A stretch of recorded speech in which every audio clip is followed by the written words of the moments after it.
save the peony field.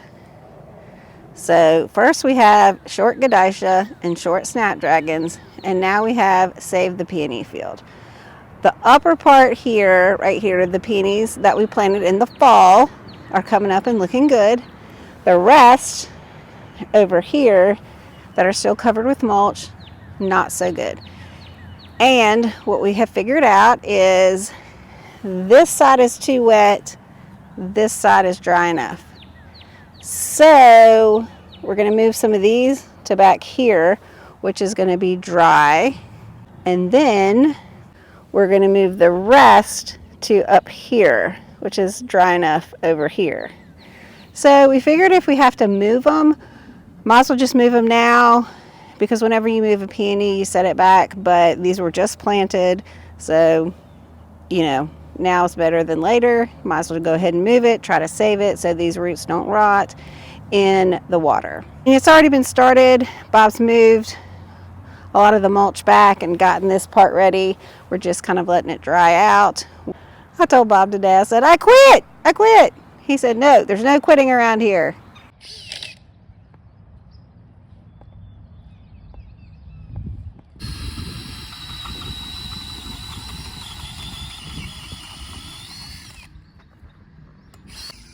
Project Save the Peonies has begun. Bob is digging the holes. This is where we're going to plant them. So he's doing that first, and then we're going to go over and we're going to dig up the peonies from the super wet area.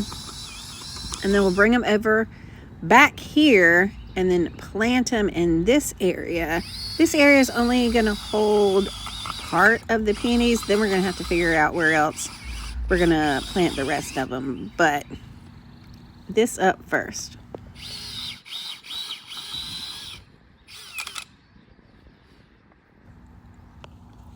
Peony roots are all kinds of funky shapes, so Bob's sort of prying them out of the ground, and then I'm grabbing them and lifting them out of the ground so we don't break the roots off. And we're trying not to break some of the little sprouts that have come off, but to be honest, we broke a lot of sprouts. But we're doing the best we can, trying to get them out of this wet soil.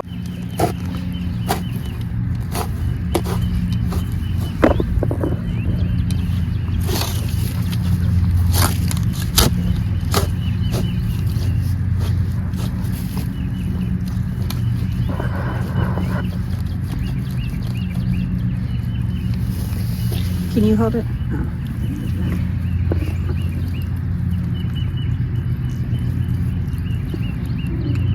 That is how wet.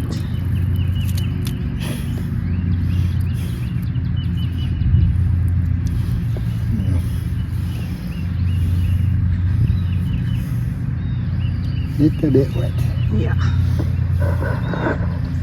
And here we are, planting our peonies for the second time. Well, you live and you learn, and it was not a good place over there. So we're thinking this is going to be a much better spot because it is presently dry, even after all the rain. So the peonies should like it. It's sunny and dry. So we're hoping for the best here. After we get them planted, then we are going to cover it with some biodegradable mulch. Here they are. This is 50 of the peonies that we moved. We could fit 50 over here. We put the biodegradable plastic. This is made out of corn byproduct, and then we kind of threw some mulch just to keep it down, but left a lot of it exposed because we don't want too much mulch over the top of these, because we don't want we don't want them to be too wet. So these are 50 of our peonies that we transplanted over here, and let me show you where we had to put the rest. Okay, as you can see, we've got some peonies. We've had these here. This is the third year. In between a dahlia row and a eucalyptus row. These are looking great, by the way. And so since we had these here, we decided that these were growing really well.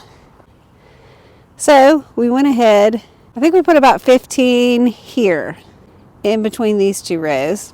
You know, you got to put them where you can. When you're kind of running out of space, and especially space that the peonies like, and you know these peonies right here really like this, so this is where we put them.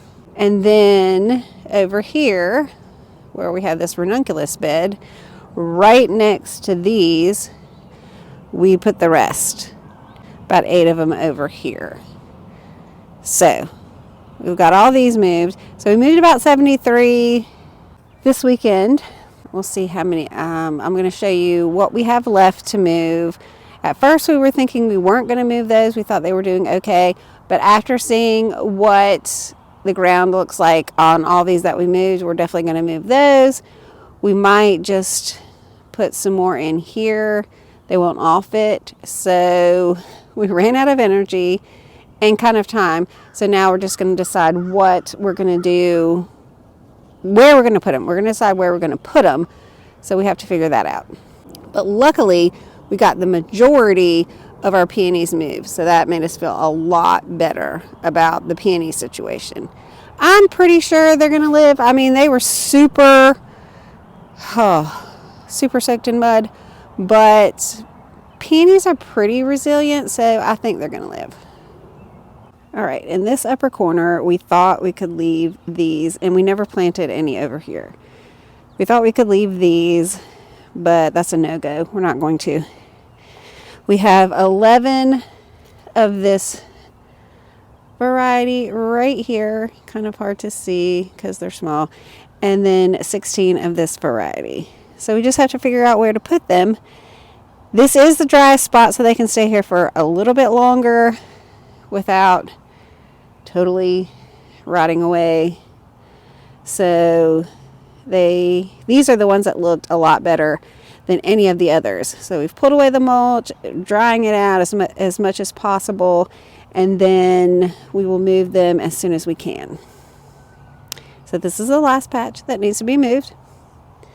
And you know what they say, search your property twice and plant once.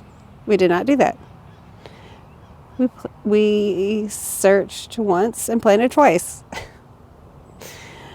Yeah, I made that up. You know, like measure twice and cut once. We did not do that. Again, you just live and learn, and you just keep moving on, and you just do twice the work. Oh my goodness. No more peonies in the old peony field. We were able to get the last of the peonies out yesterday. And let me show you where we put them. Here they are. So this starts the lower garden. This is a perennial lady's mantle. Then we have the last of the peonies right here. And then over here we have a perennial, which is phlox. It's a flamingo. It's a pink phlox. And then over here is where we've had the ranunculus. And then actually the anemones were pretty much done. So they've been cut down, and I've gotten in, this is geum, which is a perennial, and then some mountain mint. So we'll just call this our little perennial corner over here, because then next to that will be, we've already got some dahlias popping up, but I've got some tubers coming. So dahlias over here, and then next to that is eucalyptus, and then next to that is baptisia. So the geum and the dahlias right here, we have, so back here we have some peonies, and then over here these are peonies, and then up here more of the peonies from over there. And then of course over in the corner over there is where we planted the rest of the peonies. We did finally get all the peonies moved. Now, here's to hoping that they all live. Always learn from others' mistakes. Ours. Really, really look at your property and know where the water is. This in the fall did not look like it was water, but also, even when we dug, it wasn't standing water like it is now.